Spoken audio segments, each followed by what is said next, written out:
कि दूसरा जब स्पीड कवर किया तब कितना टाइम लगा होगा। तब ध्यान से देखिए, दूसरा स्पीड कवर करने के लिए 200 किलोमीटर चला है, तो दूसरा स्पीड तो 200 किलोमीटर और डिस्टेंस, मतलब डिस्टेंस पर तो स्पीड करेंगे ना, तो दूसरा डिस्टेंस कितना है 200 किलोमीटर, तो 200 ऊपर चला गया और स्पीड आएगा नीचे। तो अब की बार स्पीड देखिए कितना है, अब की बार जो स्पीड है वो 20 किलोमीटर पर घंटा ज़्यादा है पहला वाला स्पीड से।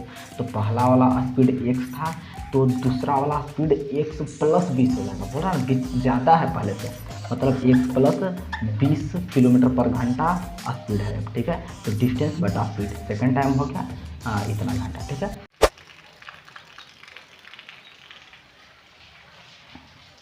हेलो फ्रेंड, तो आज हम लोग क्वाड्रेटिक इक्वेशन का पार्ट 11 वीडियो करने वाला है। आज इसमें हम स्पीड एंड डिस्टेंस से रिलेटेड क्वेश्चन भी समझ ही लेते हैं। जो सब निपटा ही लिए तो इसको भी निपटा ही देते हैं।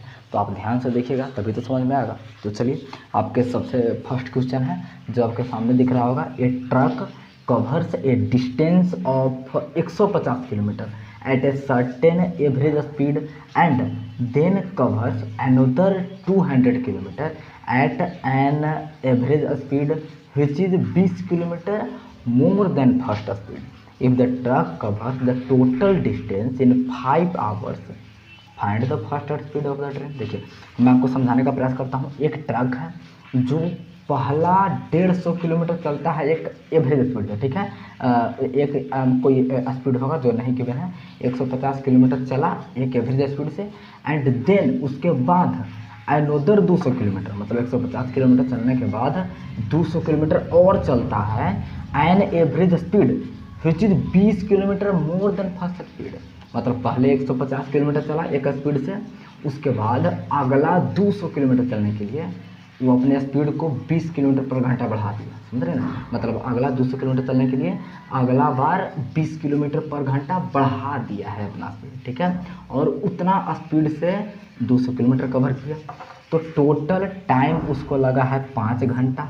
तो आपको फाइंड करना है फर्स्ट स्पीड कि आखिर फर्स्ट स्पीड ट्रक का था क्या। तो देखिए, इसे हम ऐसे बनाएंगे कि इसे हमको टोटल समय तो दे दिया कि टोटल समय 5 घंटा लग गया है। तो हम क्या करेंगे कि सबसे पहले टाइम निकालेंगे कि फर्स्ट जब 150 किलोमीटर चला तब कितना टाइम लगा वो निकालेंगे। फिर निकालेंगे कि जब अगला 200 किलोमीटर चला तब कितना टाइम लगा। फिर दोनों टाइम को ऐड करेंगे और बराबर में 5 आना चाहिए, क्योंकि टोटल मिलाकर तो 5 घंटा लगा है। तो चलिए, आप ध्यान से समझिए। देखिए, सबसे पहले तो फर्स्ट स्पीड को x मान लेते हैं। ऐसे लिखिए कि let the first speed of the truck.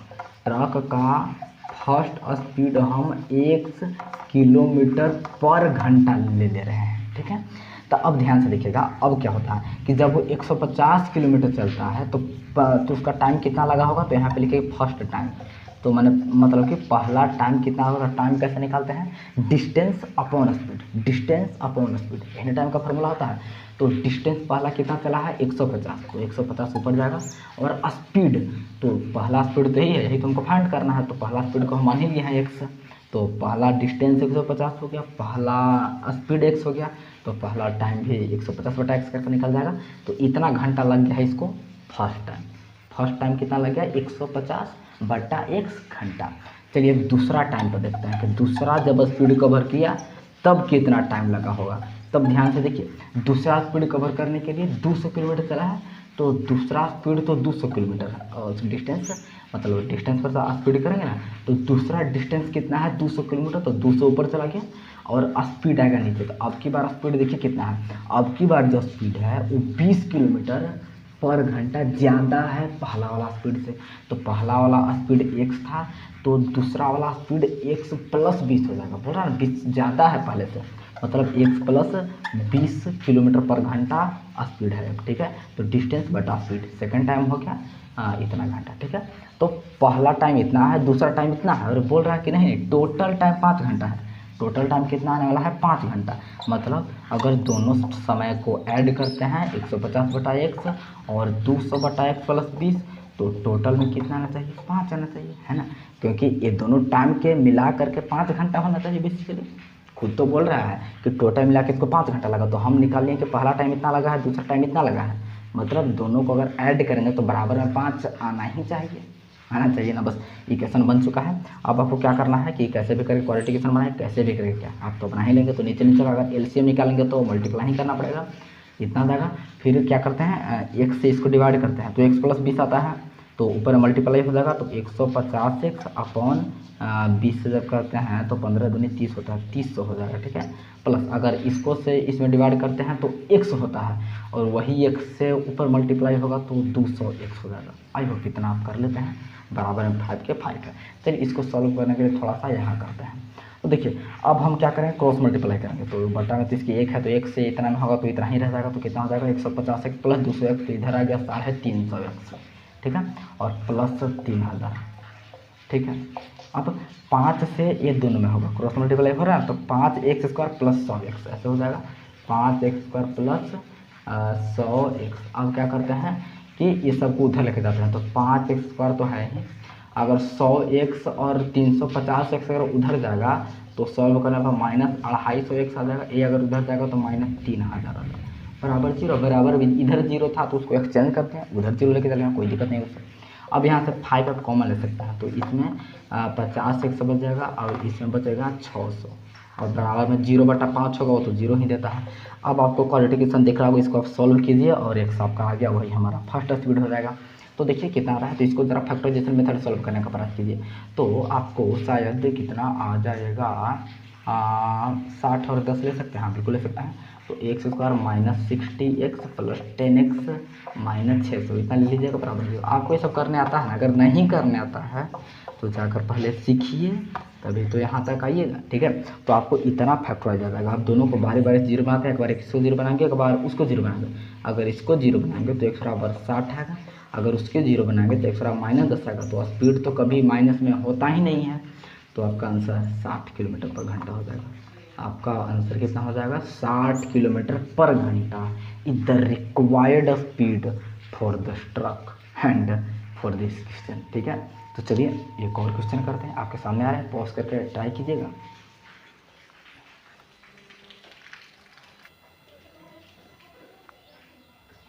तो चलिए आपके सामने तो कुछ क्वेश्चन आ ही गया होगा, तो इसको आप सॉल्व करने का आप प्रयास कर सकते हैं।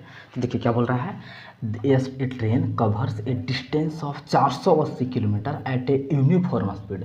If the speed had been 8 km/घंटा less than it would have taken 3 hours more to cover the same distance, find the usual speed of train. देखिए बोल रहा है कि एक ट्रेन जो है ना वो 480 किलोमीटर का डिस्टेंस कवर करता है एक यूनिफॉर्म स्पीड से, और अगर वो स्पीड 8 km/घंटा लेस होती, मतलब 8 km/घंटा और धीरे धीरे चलता, तो इसको वहाँ तक पहुँचने में 3 घंटा ज़्यादा समय लगता। अब स्पीड कम करेगा तो टाइम तो ज़्यादा लगेगा ही, समझ रहे हैं ना। अब आप धीरे धीरे जितना धीरे धीरे चलेंगे उतना ही ज़्यादा समय लगेगा।